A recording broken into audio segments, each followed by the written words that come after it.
So everyone's seen regular fan mods putting a 120mm fan on the side of KS0s and plugging it into USB power.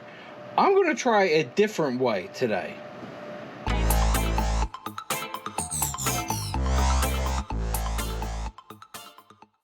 So yes, today we are going to be installing the Noctua F12 5V 120mm fan. This also comes with the USB adapter so you can power it directly through USB.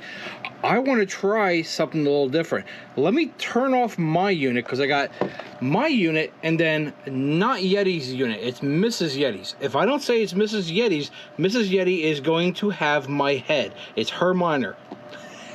Let me turn this off, let it cool down, and we're going to open it on up. Actually, wait a second. Before I turn it off and let it cool down, let's go to the screen so we can get some base numbers. Now, my miner has been running for an hour, 23 minutes, 29 seconds. Yeah.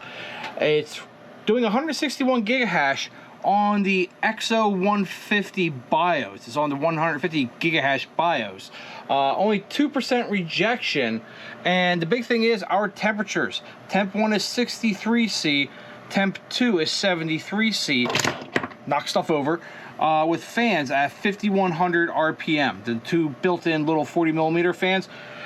Now the thing is, these things like to run warmer and they get better hash rate. When I had a temporary 120mm fan put on the top here and cooled it down like 10-15C easily, I wouldn't get the same hash rate. These like to run warm, but I'm still going to throw 120 on here and try to keep the same hash rate.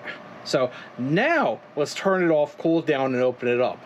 Okay, so I got the back side of the KS0 open now, side which has your two 4-pin fan headers, our two 40mm fans that are on the back of the KS0, and we have our 5V 120mm Noctua fan, also 4-pin.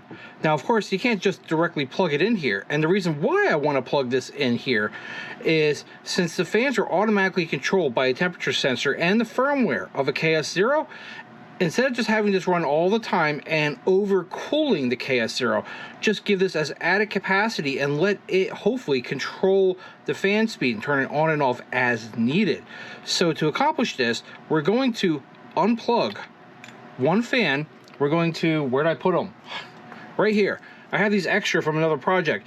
These are 4-pin splitters from Noctua, and let's see if we can look in here.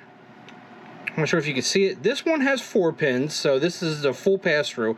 This one has 3 pins. The one of the interior pins is knocked out, which is your speed sensor, but it still sends the PWM signal. So what we're going to do is, actually we're going to disconnect both of these. We're going to plug this in, and we're going to plug both of these internal fans and put them both on one header.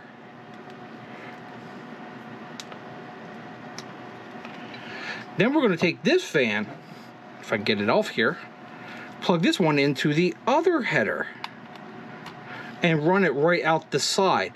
I'm not going to cut any holes into the side plate first because I want to see if this actually works. If it actually does work, then I will make a little notch into the metal so this can actually pass through. But first, let's put it back together, have this hanging off this side, and we'll mount the 120mm fan where it's supposed to be on the top of the unit and give it a try.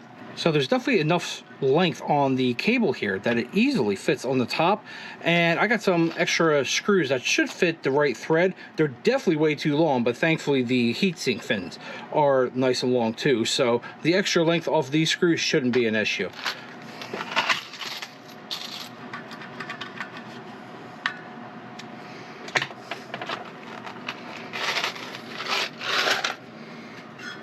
And yeah, that is nice and stable on there.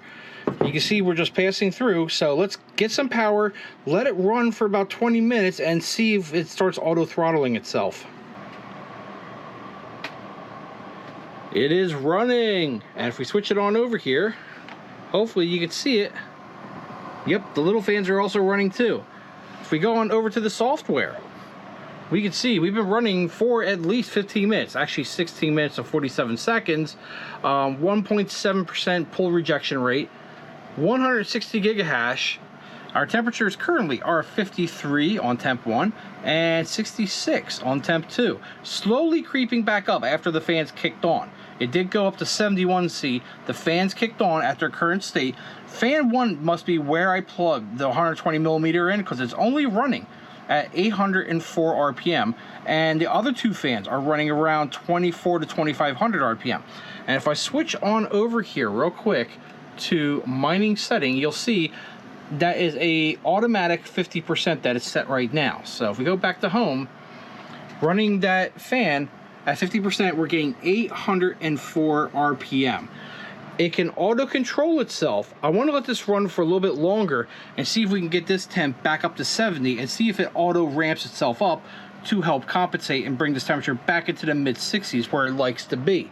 But right now, this is working beautifully. It can self-throttle itself. Okay, so the fans are still spinning, and we seem to be running about the same temperature. It's hit, what do you call it, homeostasis. The fan is still running 804 and 2400. Actually, I think it brought down just slightly. We'll have to check here in a second. But we have been running for 32 minutes, 156 gigahash. It fluctuates between 156 and 160. Let me get my other hand available here. Let's check and see if the, sorry for the jostling there. If the fans, nope, they're still running auto 50. So we click home again. Okay, yeah, 849, 2458, 33 minutes and 59 seconds, 156 gigahash, and temperatures 53°C on one and 66°C on the other. So it should auto ramp up and down. I can't reproduce it right now because it seems to be pretty happy at this temperature. The only thing I still need to do to this is put these two covers on and modify the one cover so the wire can go through. Let me do that real quick. Okay, so we are sealed up. I made a nice little notch right here for the wires to come out for the fan. I'm not the best of a Dremel, but it works. Seals up perfectly fine. The fan once again is spinning, and so is the back fans. We can see them again running 849 and 2458. Temperature's actually running a little cooler now that I put the side panels on. Go figure. Miner's only been up for 6 minutes, but this basically shows you what's going on with this unit so far. Also, I have this fan pushing out, not into it, because remember, the little 40mm fans that are on this side are blowing in, and there's little holes on this side at the base of the heatsink fin blowing the hot air out. So I want to keep the flow of air going straight through, and it seems to be working perfectly fine like this. So I also need to do Mrs. Yeti's. I'm not going to do a double on this video, but that's how I see this working great, especially once I put it in the shed in the summer with the extra heat. It can self-regulate itself and keep itself happy. So if you have any questions about this mod to the KS0, come find me over at Misfit Mining. The link for it will be down in the video description. I have my own room in there. Come ask me questions. I will try to answer it to the best of my ability. I'll catch you guys on the next video.